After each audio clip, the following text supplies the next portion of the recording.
Here's a giant blown up view of Studio. This is what your typical rule developer or rule modeler will see on their desktop or laptop. And you can see that it doesn't really look like screens of code that you typically see developers work in. We're not looking at JavaScript here. We're not looking at Java or C#.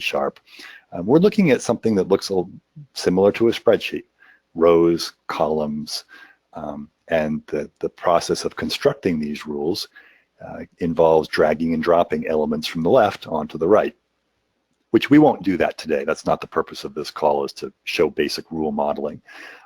This is just to show that what we're building here in Studio, our rules, will get bundled up and packaged as decision services, which get deployed onto Corticon's server.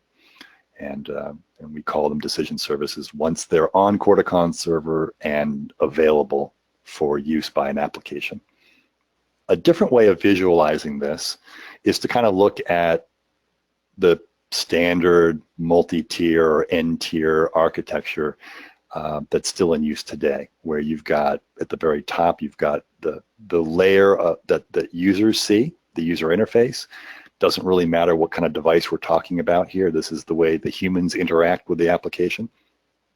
And then in the middle here, we've got our applications. And traditionally, these applications have had their business rules, have had their business logic embedded, whether it's a shopping cart or whether it's business process or whatever it is. The business rules, the rules that govern how these things work, are kind of baked in to the various applications.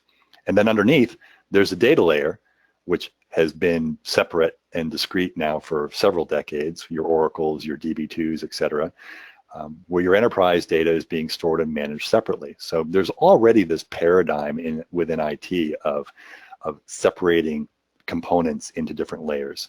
And all Corticon does is sort of extend that paradigm by saying, hey, we have these layers already. We have an argument for taking all the business rules, all the business logic out of these applications and externalizing them and consolidating them in a separate layer that we call the rules layer. And that will be Corticon's server with these deployed decisions, able to answer the questions that are being asked, either directly from a user interface, from other applications, or even directly communicate with the database.